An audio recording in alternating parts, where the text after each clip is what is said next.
Hi, I'm John Green. Welcome to my fancy new salon, including my totally real fireplace. This is Metal Floss on YouTube. Did you know that Gary Trudeau, who created Doonesbury, won a Pulitzer Prize in 1975? That was the first comic strip ever to win a Pulitzer, or possibly Pulitzer, and that is the first of many facts about newspaper comic strips I'm going to share with you today.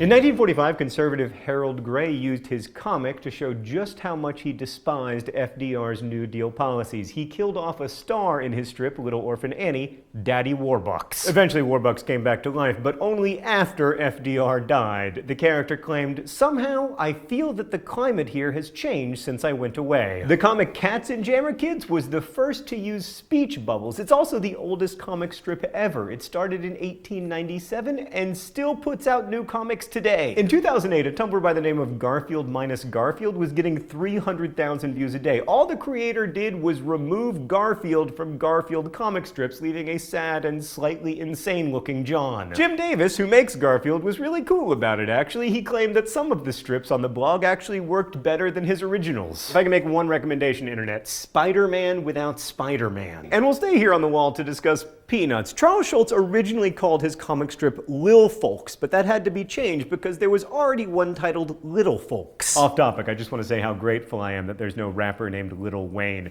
Anyway, Schulz once admitted that he hated the name Peanuts. He said, "It's totally ridiculous, has no meaning, is simply confusing, and has no dignity. I think my humor has dignity." My humor has dignity too, Charles Schulz. See my earlier Lil Wayne joke. And incidentally, Charlie Brown never did kick that football in the 50 years that Peanuts ran, which, by the way, was almost 18,000 strips from 1950 to 2000. In a 1975 speech, Gerald Ford said, "There are only three major vehicles to keep us informed as to what is going on in Washington: the electronic media, the print media, and Doonesbury." Not necessarily in that order. One of Mindy Kaling's first forays into comedy was a comic strip for Dartmouth College's daily newspaper titled Badly Drawn Girl. In 2005, Blondie's 75th anniversary was celebrated in the comic strip with a huge party that featured tons of other comic strip characters with months of build-up and lots of interaction. The characters in the comic Pearls Before Swine weren't invited to the party, but they still played out a story arc about their plans to crash it. When Farley, the beloved sheepdog in For Better or For Worse, died, creator Lynn Johnston received 2,500 letters, some positive and some angry.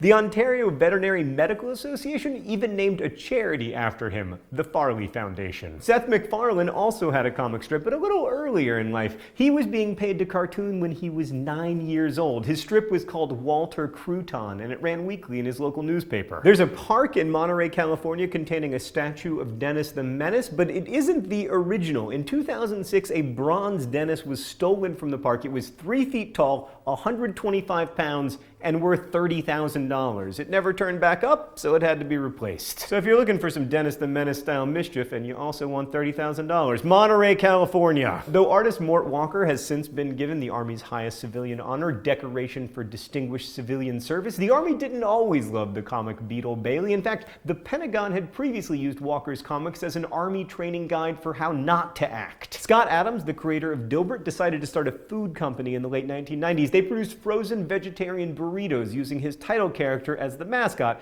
They were, of course, called Dilburritos. Calvin and Hobbes creator Bill Watterson is famous for his refusal to let anyone adapt his comic to another medium. He's even turned down meetings with legends like Steven Spielberg and George Lucas. One more fact about Calvin and Hobbes, because the internet loves Calvin and Hobbes. In 2008, students at Washington University in St. Louis organized a Calvin Ball club, which attracted 40 students. The one rule of Calvin Ball, of course, is that you can never play it the same way twice, and the club has honored this, using everything from hard hats to water balloons to footballs during Calvin Ball games. In 1996, when the mom on Family Circus, best known as Mommy, got a drastic haircut, it was big news. And by that, I mean it was an actual, literal news story. The LA Times went above and beyond with their coverage, getting quotes from famous stylists about the look. The comic The Wizard of Id was a collaboration between Brant Parker and Johnny Hart. After getting the idea from a deck of cards, they spent 3 days in a hotel room working on it. They scheduled a meeting with hotshots from from their syndicate who showed up early.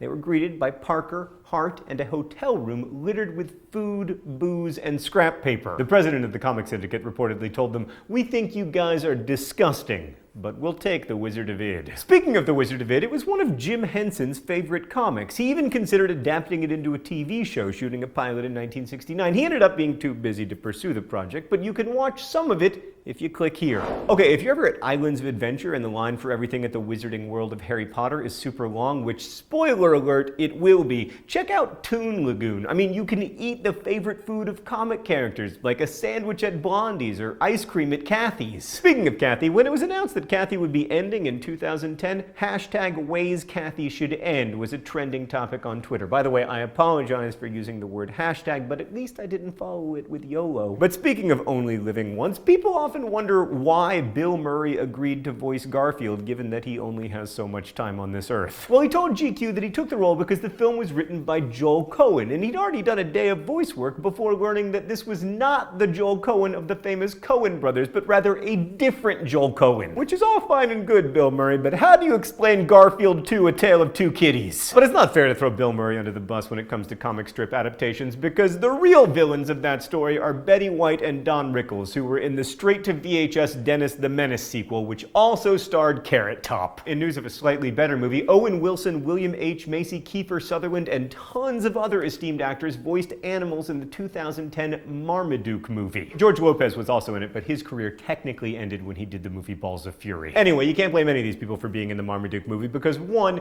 paycheck, and 2, the premiere was a beach party that featured actual surfing dogs. Comic strip character Zippy the Pinhead appeared in graffiti form on the Berlin Wall. When the wall was torn down, that piece sold for $10,000 in an auction. According to Rhymes with Orange cartoonist Hilary Price, the word crap is still considered inappropriate on the comics pages. In January 2014, she had to give newspaper editors an alternative strip to the one she designed that contained the word crap, just in case they'd rather use, a G-rated strip. Well, I for one say that sucks. Apparently you can't use the word sucks either. What is this, Maoist China? How does Garfield express his frustration when he can't have lasagna? And lastly, I return to my fancy salon to tell you about the unlikely friendship between Far Side creator Gary Larson and primatologist Jane Goodall. One of Larson's comics had one chimp asking another, "You conducting a little more research with that Jane Goodall tramp?" The Jane Goodall Institute was outraged, but Jane herself stopped them from getting lawyers involved because she thought the comic was funny. The chimps perhaps were not so amused. Gary Larson later visited one of Goodall's research locations where a chimp named Frodo attacked him. Larson was only slightly injured. Thanks for watching Mental Floss here on YouTube, which is made with the help of all of these nice people. Every week we endeavor to answer one of your mind-blowing questions. This week's question comes from Nick, who asks, where does Bill Clinton reside today? Well, Nick, not that I'm recommending that you stalk the Clintons, but they live in Chappaqua, New York. If you have your own mind-blowing question, please leave it in comments. We'll endeavor to answer as many as possible. Thank you again for watching Mental Floss, and as we say in my hometown, don't forget to be awesome.